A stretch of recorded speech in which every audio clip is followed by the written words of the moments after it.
talking to you. Hello and welcome to the show. We've definitely got a hot menu for you today. Bryn Williams and Seema Pacania are dishing up delicious winter warmers, and Helen McGinn has some hot wine picks that won't break the bank. Now, our special guest today has certainly had a hot career. He's the singer, West End star and Hollywood actor who played the hero in The Hobbit and villain in Beauty and the Beast. Our chefs will have to work fast and furiously in the kitchen for him today. Please welcome the brilliant Luke Evans. Hello. Hello, Luke Evans. Hi, how are you? Welcome back. Thanks for having me. I like it here. Boy from the Valleys in the studio. Yes, long way. And also the title of your new book. It is the title of my new book. And it's a brilliant book. And congratulations. It's quite a journey. It is, yeah. I mean, it's a memoir because I'm only halfway through. Right. From 0 to 44. We hope. We all hope there's more to come. But yes, it's been an extraordinary experience to write it. It's taken 2 years. Right. Yeah, now it's out there. Was it enjoyable, the whole Yeah, mostly. I mean, obviously, you know, we've all got the sad moments. There's some really tough bits, but, you know, it's sprinkled with lots of happy moments as well. Yeah. But yeah, it's I'm glad I only had to do it once. Yeah, it's a great pick. Right, we're going to talk more about that later. Let's see what's on the menu today. Bryn, bringing back the 90s. Yes. Do you remember these? Yeah, I do. So I'm going to do a poached haddock, smoked haddock, crushed potatoes using wrapped potatoes or native British potatoes, poached egg, and then a classic beurre blanc sauce with grey mustard. Nice. I remember you sweating over those in the kitchen. Or crying over the eggs. Crying over the eggs. Messing up your eggs. Seema, welcome. First time on the show. You've got a dish that has racked up something like 15 million followers. Yes. Or views, rather, on social media. Yeah, I'm going to be making you my delicious butter chicken. Okay. It's my twist on it. It's a little bit spicier. It's creamy, very luxurious. Very, very delicious. Helen? Yes? All the colours of the rainbow for you today or not? Actually, no rosé. I know. The only time I read that link.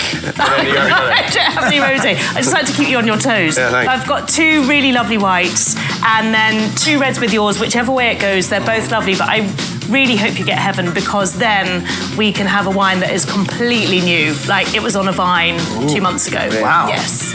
Okay, I think I know what you're talking about. Now, Luke, you've done the show before. At the end of it, food heaven, food hell. Tell us about your food heaven. My food heaven is banh mi, which is a French-Vietnamese sandwich. Yeah. It's like a Subway. Yes, well, no. It's good old Welsh boy. Much nicer than that. And I discovered it in Portland, where I've just spent 3 months shooting a show. In Oregon, Portland. In Oregon, right. Yeah, Portland, Oregon. Uh-huh. And it's delicious. It's just so good. It's like the interior's all Vietnamese meat and vegetables, and then it's in a crispy baguette. Literally, it's the best thing ever. I love that you discovered this not in Vietnam, though. Not in Vietnam. It's Portland, Oregon. It's got a big Vietnamese. It has a huge Asian population, and the Asian restaurants are incredible. Right. Some really, really impressive food there. Nice. Yeah. What about hell? My hell is anything like innards and tails and snouts and ears. Is that good? Did you have that growing up as a kid? They tried, right, but I wouldn't eat it. Okay. But this is like oxtail and ears and snouts. Just like, put them in the bin. Okay. Yeah. I think you're wrong. We agree on that, don't we? I love oxtail. Oh, it's one of my favourites. Well, one of my favourites. Prove me wrong. Well, it's up to you guys at home what Luke gets to eat later on in the show. Will you vote for his food heaven, a pork banh mi? So I'm going to start by marinating thinly sliced pork tenderloin in lemongrass, ginger and oyster sauce. I'm going to char grill it and load it up in a crispy baguette with sriracha mayo, some pickles and loads of Thai basil and coriander. Does look good, that. Is this really neat little sandwich? Come on, or does Luke's hell braised oxtail sound more like your idea of heaven? Now, personally, I said I love oxtail. This is my version, which is rooted in Zimbabwe, of all places. So I'm going to start by slowly braising the meat in onions, green peppers, curry powder, tomatoes until the meat is tender. I'm going to serve that with some steamed rice. Log on to the Saturday Kitchen website now. Review the terms and privacy notes and have your say. All of that still to come, plus TikTok star Spudman is popping in to show us how to turn the humble baked potato into a sensational masterpiece. Oh, yeah! June the 1st, we're opening Theatre Clwyd. What's that? it's a theatre mould. Right. Theatre Cleary, there's a bit of a giveaway in the name there. Yeah. So do you know this one, Luke? I do. It's very, very well-respected place. There you go. Well, they're about to spend about 50 million quid on it. Incredible. Doing it up, apparently. Wow. With him. Well, not me, not the kitchen, not spend that much on the kitchen, but yeah, so we're open there 1st of June if all goes well. So again, another bistro, classic dishes. So this is going to be constant, you know, the one I have now where this one's from overlooks the sea. Right. All seafood and shellfish. Yeah. The one we open in Theatre Clwyd looks at Mall Famau, Vale of Clwyd. Is it a listed building? Is it a very special building? Is that why they're kind of injecting? It's not a. No it's idea. just time to give a bit of energy back. Okay. I think it was built in the late 70s, I think, and just time for a bit of a revamp. Okay. Else, yeah. So, and that's going to be all meat. Right, coming. Good. There you go, guys. Thank you. You have... Wow. Wow. Brig, sit down. Oh, thank you. Go, I mean, look. have a seat. Manners. Thank you Yes. very much. Goodness, that's lovely. So with this one, we have gone. Normally, I go French with your food, Yeah. for obvious reasons, but I've gone a bit off piece with this Like, one. yo, there you go, look. I did it for the camera. I'm going home now. I'm going. Marco would be proud. Thank God he's No not going crying to cry. now. Yeah. No tears, no tears. See the happiness when I see Yeah. that. So I've gone for a Pinot Blanc from northern Italy, Picozza Pinot Bianco, it's called in Italy. It's £12 from Tesco. And Pinot Blanc, it's quite a difficult grape to find on its own here. I mean, it's very much grown in that area, northern Italy and Germany, Alsace. So when I saw this one, which is fairly new on the shelves at Tesco, I thought we've got to get this one on because it's such a brilliant food wine, because it's so pure very clean, and isn't fresh it? and clean. Because you've got all those lovely flavours in there and the egg and the butter. I just wanted a wine that will really whip through it, keep it fresh, but not too aromatic. Anything aromatic would have fought with it, but this is just really a bit of grapefruit. What's that? Freshness, yeah, it's a beautiful wine, really. Very nice. Nailed it, Helen. Oh, thank you. How's your fish supper? This is absolutely delicious. So good. It's so rich. Could be good for breakfast too. Yeah. Any meal breakfast, there. isn't it? Yeah, it could be breakfast, yeah. Bit of kedgeree, bit of spice in there as well. Yeah. Nice. Really I like is the comfort tang. food. Yeah. The tang in the sauce. Good sauce, right? Good sauce. Good. Well done. Absolutely. Really well made sauce. Seaman, remind us what you're doing in a bit. I mean, making you the best butter chicken that you've ever had in your life. Is that right? That's a Yeah. good way. Yes, I'm claiming it. I'm claiming it now. I mean, 15 million people Yeah. have racked up. They views said watching so, that. So yeah. Don't forget, you can join in the conversation on socials using the hashtag Saturday Kitchen. What do you want Luke to eat at the end of the show? Are you voting for his food heaven, a Vietnamese pork sandwich inspired by his travels, but not to Vietnam? Or do you want me to convince him that his food hell, braised oxtail, is pretty tasty after all, with my twist on a Zimbabwean classic? Log on to the website now and have your say. Right, let's join Rick now, and he's foraging on Argyle with Michelin-starred chef and Saturday Kitchen friend Pam Brunton. Take a look. This bit of white cabbage, that's going to take probably another sort of 10 minutes. If I get this on my top, I'm going to be furious. Live it. I've got to go to a birthday after this. But really, I mean, all the flavour, so this is the sort of base flavour, but all the flavour is going to come from this little pot here. And some This is everything. This is everything. This is everything. You're everything. Yeah. And some really good olive oil. The whole point of this dish is to kind of raise awareness of really good olive oil. Now, olive oil prices have risen dramatically due to bad harvest recently. Some prices have risen as much as 200%. Scammers all over Europe have taken advantage of that situation by mislabeling bottles, mixing oils, and in some cases actually using a completely different oil labelled as olive. Now, just to reassure you, you're right. I'm covered in... It's because you're doing it badly. Just to reassure you, it's unlikely you'll be sold fakes in British supermarkets because they test and clearly label produce. Now, most supermarkets have their own extra virgin olive oils that currently retail at around about £8 a litre. Anything too cheap that you'll find elsewhere could be a scam. Now, the main three ways of identifying... I'm doing a public service announcement here. The main thing of identifying authentic olive oil are the taste, the smell, and the price. Now, you guys have got it in front of you. Luke, you've got some there. Wow. This is really good stuff. Wow. If you look at the colour of that and the smell of it, and then you taste it, it's unmistakably great quality oil.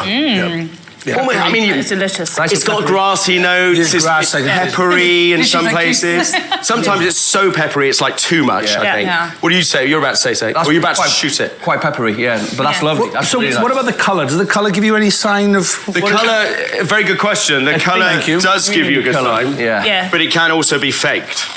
I mean, there's a lot of things to be faked, to be honest. But generally, if you're buying oils like we do in this country from supermarkets or sort of I feel like I reputable want to dip a bit of this in it. farmers, what are you doing? Yeah, very good. Right? You got any tasting notes for olive oil, Hells? Yeah, well, I mean, also it's a texture thing too. The texture of that is absolutely So beautiful. thick. It lines your mouth, It's doesn't so silky. Yeah, exactly. And it does, as you say, it sticks. It doesn't feel like, do you know, very like expensive. oily That's really- somehow. It's too- Even though it is Yeah. oily, it doesn't Yeah. feel Yeah. oily. Yeah. But it tastes it, right? Beautiful. I can taste the money in it. Oh, he's changed so much. He's changed for the Boy valleys. from the valley's got that. Now, we're talking about scammers today because it's the start of BBC Scam Safe Week. Now, the BBC are covering a variety of scams across TV, radio and iPlayer. Plenty of tips and advice to spot scammers in all walks of life. There's even a fun quiz on the BBC website to test your scam skills, scam spotting skills. Helen and I did it. Helen did very well. I didn't do so well. What did you get, Hels? I got 14 out of 15. Of course you did. Yes. And Were you a you've prefect as well? And you got, you know I was. Of course you were. And what did you get? I got 9. You got 9. But I wasn't really concentrating. Wow. You weren't concentrating. But apparently Rick Stein did it. Did Rick do it? Yeah. Or did we think Sass did it? Highly likely. He got, or she got 12 out of 15. But it is, I mean, it just shows you it is quite easy to get scammed. Because some of the questions on there, I thought, yeah, you know, that's dead easy. But it's actually quite hard. Yeah, it's actually quite hard. It is. I mean, anyone, as you can see, Doreen can get scammed. Yeah. How are you doing, Doreen? You all right? This is a thing for you. This is going on nicely. My mum's watching today. Really? The original Doreen is watching. Yvonne. Yes, so... Hey, Yvonne. Hi, Mum. Right, okay, so this is coming on nicely. We're going to add that in just a second. But let's talk about your book. Now, we're going to cover it more a bit later on. But so, I mean, it's a brilliant book. Why did you want to write it? First and foremost. Well, I mean, it wasn't. Firstly, it wasn't my idea. It was somebody, my publishers who published the book. Right. They'd heard me do an interview. On the radio, where the questions were really interesting that I hadn't really been asked about my childhood before. And Okay. they heard this very in-depth interview, and they approached me and asked me what I think about it, consider doing it. And I thought, well, I'm too young. But then I thought, well, actually, the story is more about my childhood and, you know, being brought up as a Jehovah's Witness from the South Wales valleys, and my journey through to, you know, doing movies, which clearly was not the plan. Yeah. And so I thought, let me see what comes of this, and 10 months of writing the book, and this is the story I've got. But it's been enjoyable, and it's a story of hope and a big journey. I mean, it really is. It really is. And for any sort of young kids out there in similar circumstances, it'll be really, really inspiring. But Helen and I were talking about this last night. I mean, for all your acting and I guess the confidence that you kind of portray, is it quite a nerve-wracking thing to release a book? Yeah, it's terrible. I'm thinking, there's one thing releasing like a novel.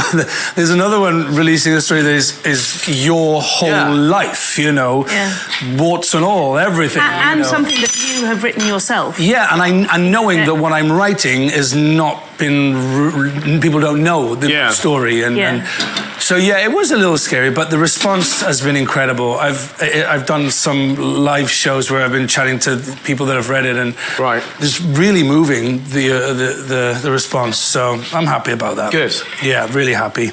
Right, okay. And you've done an audiobook, right? I did the audiobook, which was really fun because, I didn't even have to look at the book when I was recording it because I knew it so well. Really? Yeah. So my friends have said it's like listening to you just telling a story, which is... Well, I mean, I read it and I could hear you when I was reading it. Yeah, exactly. And it really is, it is an extraordinary book. And can I just say that your subtitle here, An Unexpected Journey, has to be the understatement of the year because it's so unexpected. And I know we're going to talk about it later, but I have to just share one photo. Oh, do it. Which one? Please, can we just have a moment for your gorgeous parents? Look at There they are. There's the real Doreen. There's the real Doreen. She didn't even know at that point. Or Yvonne, as she likes to be known. Yvonne and David, exactly. That was before I could talk. That was when the house was quiet. The house is quiet, yeah, exactly. But we will talk about it more. You. It is a fabulous book. I really loved it. Appreciate that. Do you want some soup? Yeah. Right, so there you go. So I finished it off with the paste. So that's all that sort of flavour. That went into the soup? That went into there, so let's change the colour. And then finish it with a good slug of oil. It looks like a lot, but that brings so much flavour, and that's why you need really good oil. Right, you tuck into that. Right. And it's interesting, Bryn and I were talking about this earlier.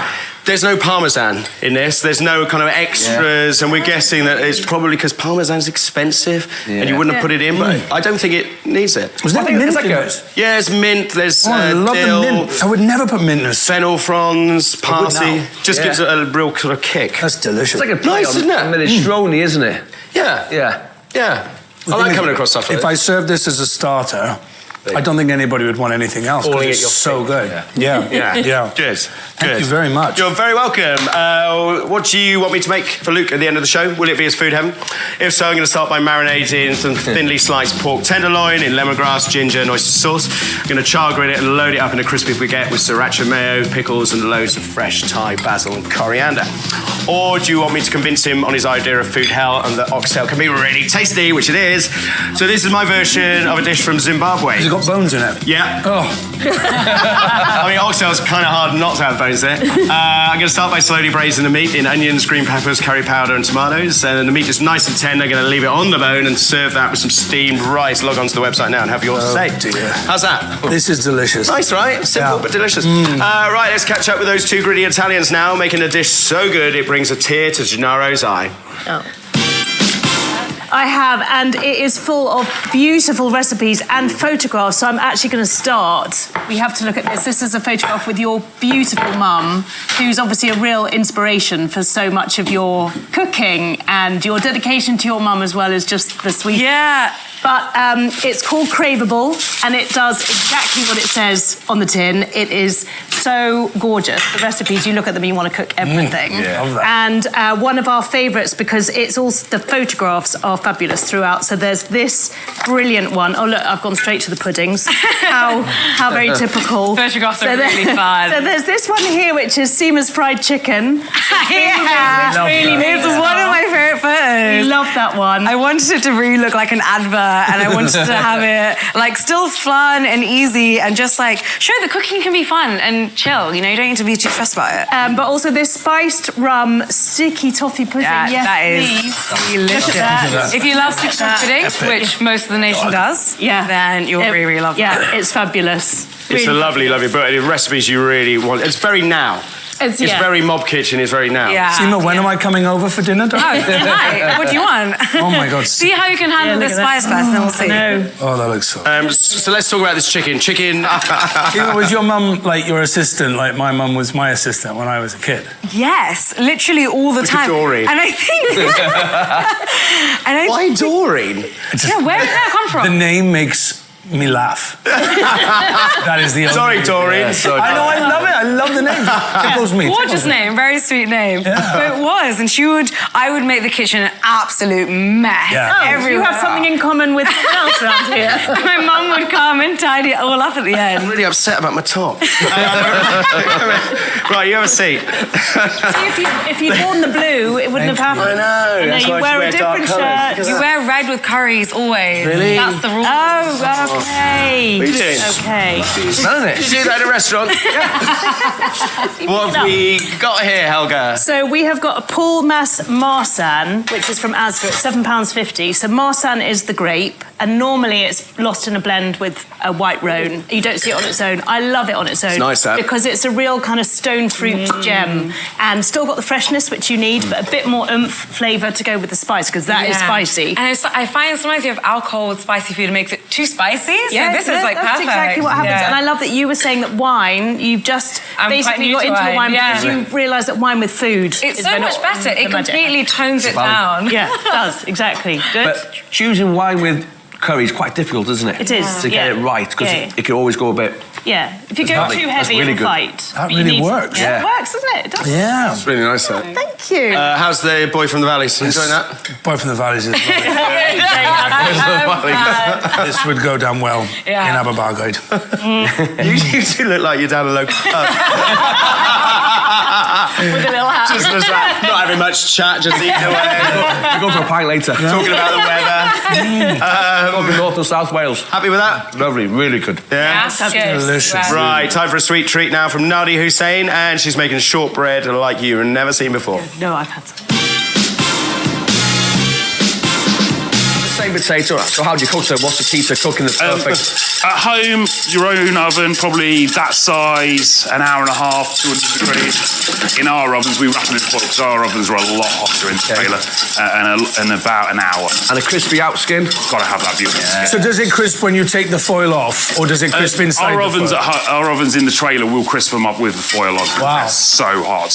Did you ever used to put like a jacket potato in foil in a bonfire? Bonfire, yeah, I was just going to say, yeah. Oh, love that. What about in a microwave?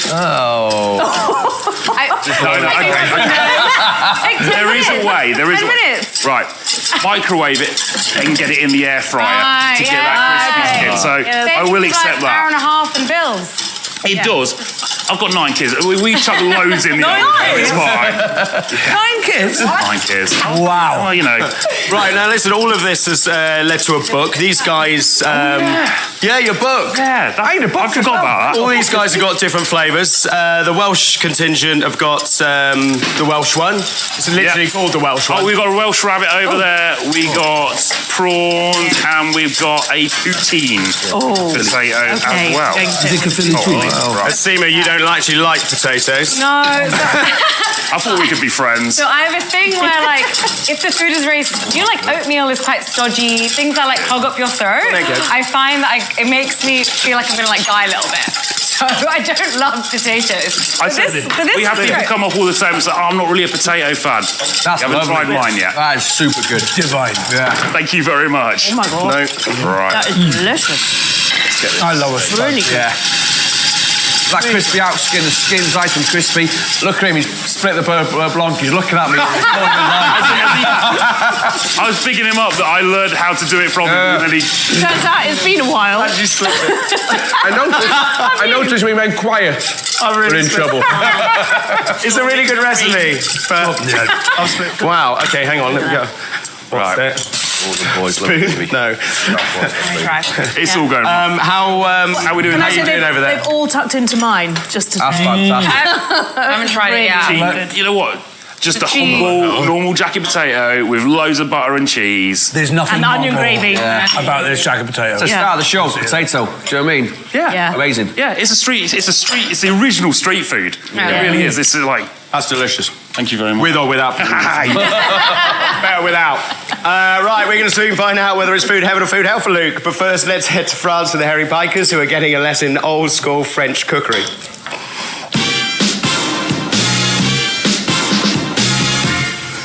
Thanks for that, boys. Right, time to find out whether it's food heaven or food hell for Luke. Could be heaven, which was a pork banh mi from Portland, Oregon. Or it could be food hell, which was oxtail. What do you think you got? I'm worried it's going the bony tail. Why? Because it's delicious. I'm happy to taste it if it goes that way. You are not tasting it. But 61% of people want you to have this specimen. So let's get on with it. Right, That's very Bryn, nice. you are going to make a pickle and do a bit of garnish, probably. So we got daikon, Japanese radish. There's a carrot in there. There's chili, rice wine vinegar, and some palm sugar for a kind of sweet sour element. I've got some pork. I'm going to kind of work backwards. Some normals. Yes, Normal people, yeah. non-famouses, Yeah, and your flatmate woke up to find Boy George in the bathroom. Yeah. So George had got. So this is when we were doing George's musical Taboo, and we were good friends. We were hanging out, and George had somehow lost the keys to his house, and he had to come and stay the night. And you know. Most people, you see Boy George coming out of your bathroom in the morning, you're going to freak out. Unexpected.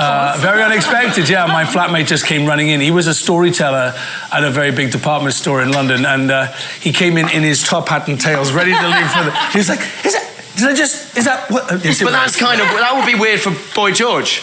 Yeah, but it was fun. I mean, George went through my whole CD collection and literally threw them all in the bin. Yeah, he assassinated my CD collection, which clearly wasn't There wasn't enough culture club in there, clearly. And he introduced you to Joan Collins?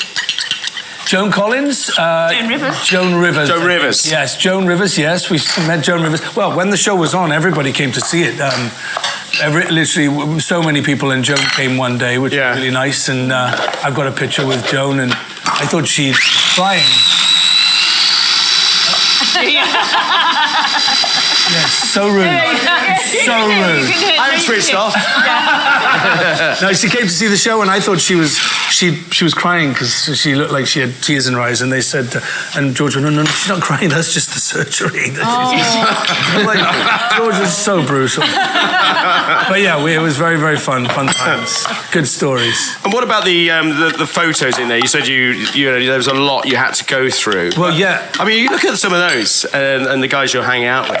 I mean, you look at them and you go, you know, I've made it. I'm hanging out with these people. This is pretty cool. Or do you not feel like that? No, the people in this, the people that are in these pictures, if they are famous, are really nice people. That's why they're in there. It's not just look at me with Jennifer. Famous is. Do you know? But one of my favourites in here is this one here, which possibly my favourite. That is your dad as an extra in The Hobbit. Yeah. And tell us. I mean, just look at his face. He is so regretting saying yes. We found like an old Gandalf wig and beard and stuck it on him, and then he was in this scene with me where I'm rousing the crowds of Lake Town, and the camera's panning the crowd, and all these professional extras are doing their job very well, very contained. And he gets to my dad, and he's like, and I'm like, okay. And then Peter called me to the tent to show me playback, and he said, just watch your father, watch this, it's just gold. He said, can you tell him to tone it down a bit? Because like, he's acting way over the top. So I went out and I said, Dad, just like ratchet it down about 100%. Okay. But he did the job, and he's in the cut. He's actually he's in the film. Wasn't which is it right as well at the premiere? Maybe it was the premiere when you basically lost your dad for a bit. And my mum and dad, and found them talking to Peter Jackson, who's kind of famously... It was in the taxi home that my mum said, "Oh, we met this lovely man at the premiere, and he's from Wales." And she told me a fascinating story about his family. I'm like, "Who was it?" "Oh, I don't know. He had a beard." I went, "Well, that narrows it down by not many. Everybody in The Hobbit had a beard." And he was, I think he was the director. I went, Peter Jackson. She'd got more information out of Peter in 20 minutes than I'd got out of him in a whole year of working with him. But that's my mum and dad for you. They are very chatty, very curious, very open, interested human beings, and they can, you know. And actually, another unexpected part of this book is it is also a love story to your parents as well. I mean, they are clearly an amazing couple and love you so much and you them. But it is beautifully told, but funny as well. Very funny. One of my favourite stories is when you're talking about basically you're faking it in a ballet class.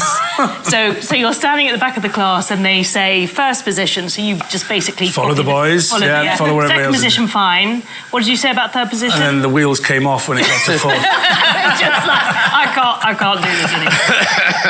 It's just brilliant, though. Yeah, it's a fun story. And just to finish, so it's a cold pickle. You get it all warm, turn it off, then put everything in. So nice. You want the texture in it, otherwise don't want it soft. Crunch. Yeah, thank you, Bryn. Right. So, in terms of the book, were there stuff that you came across or you remembered and you thought, oh no, I can't put that in, or stuff that sort of surprised you? Well, it was 800 pages long. Like I was pushing on the Barbra Streisand level of but we had to reduce it to a healthy number of pages. So there's a lot that isn't in there, but nothing that I thought, oh no, I can't put that in there. I think if you're going to do it, tell the truth, tell the story. I'm proud of every part of my life, and you know, even the mistakes. I mean, they all play a part in who you are, right? And there's no point regretting stuff. You can't do anything about it. So, but the book, I think, is a very, very honest portrayal of my life from the valleys through to Cardiff, then to London to study, and then the theatre world, and then that crazy thing that happened to me 15 years ago when I did one play, which completely changed the trajectory of my career. Yeah. You wouldn't have had me on here if it wasn't for the career I took with movies. You wouldn't know who I was. So it's been a very, very strange experience to just go on. And do you think there's a lot of, you know, when you look back, is there a lot of you taking a lot of risks throughout your life? to get where you are? Risks, not so, I mean, risks, opportunities. Okay. I think, you know, I do think we go through life sometimes and we miss opportunities, and only when we look back you realise, oh, damn it, that was a moment. Yeah. So I'm just lucky that when I saw these opportunities, maybe they were small, but I just took them because I didn't, you know, I didn't see a lot of them, and so when I saw one, I just grabbed onto it. But the difference is as well, you made the most of them. Like you absolutely took those opportunities and ran with them. Yeah. And I love that it comes across so much in the book that your whole ethos really is you're just here once, just make the most of it. Absolutely. You know, enjoy it, and I love that. Yeah, and that's exactly right. And I think you just have to grab onto life and do the things that scare you. You know, don't be scared. You get one chance, and you know, I'm proud of that 16-year-old kid who left home and somehow navigated his way through to, you know, moving to London and studying. But they were all opportunities that I wasn't expecting, so I had to be, you know, on the lookout for opportunities. Still am all the time. You know? Yeah. Always. That's is kind of in your nature, isn't it? Yeah. You either like that or you're not. True. I've made a sandwich. So this is it. This is Bryn's pickle. The charred grilled pork. I mixed up some sriracha and some mayonnaise and a garlic clove. Spread that in there instead of kind of butter. There's a bit of lettuce for a bit of freshness, bit of cucumber. Those are sort of traditional. That is pretty much it. How would you eat that? What? I was about to ask the same question. I've got a white shirt on. I was going thinking, you got a white shirt on, he's undressed. It's all right. Kind of, get it all down his kind of not my department. I tell you what, let's do it like that. Right, what on earth would you drink with this? Not very good. Go to a party later. So exactly. So with this one, we have gone for Beaujolais Nouveau because Thursday was Beaujolais Nouveau Day, which means it's the first, which was big in the 80s and 90s. Remember the 90s? Yeah. So Beaujolais Nouveau, and it is, funny enough, it kind of fell out of fashion, but they're actually better than they've ever been, I think. So this is the M&S Beaujolais Nouveau. So 2024. These grapes were on a vine a couple of months ago. It's literally this year's grapes. This year's grapes. It's the first wine from the new vintage. And in the 80s and 90s... Would you like to try it? Oh, thank you, Matthew. You came over, it was juicy, young. You've got to drink this before Christmas. I mean, it's made to be drunk young. Why? Responsibly. Really you have to drink responsibly. Yes, Bryn, thank you. Thank you. Before Christmas, drink responsibly. There you go. But why? What happens? Gamay is the grape, Beaujolais Nouveau. So it's the new vintage from the Beaujolais region. £8. I really like that. It's really fresh. It's really fresh. But what happens to it at Christmas? Does it Whether you just got to drink it young. The elves take it. Yeah. And also there's not that much. So if you see it about now, get some, try it. This is delicious. All very interesting, but I'd like to know what Luke thinks about his sandwich. I actually like it a lot. I'm back in Portland. That is the weirdest connection. I thought you were like, I travelled around Vietnam and everything. Like I'm in Saigon, no Portland. No, he was in a superstore. Wonderful. Delicious. Thanks so much. Well, nice morning. Thank you very much for joining us, and thanks for your help. Right, that's all from us today on Saturday Kitchen Live. Thanks to Bryn, Helen, Ben, Seema, and of course Luke. All the recipes from the studio on the website, bbc.co.uk/Saturday Kitchen. I've got more Best Bites for you tomorrow morning at 10 on BBC Two. And next Saturday, I'm back here live with a full house. Nathan Outlaw, Andy Oliver, and radio DJs Chris Stark, Sean Welby, and Jordan North. Enjoy the rest of your weekends. Bye for now. Thank you. There you go.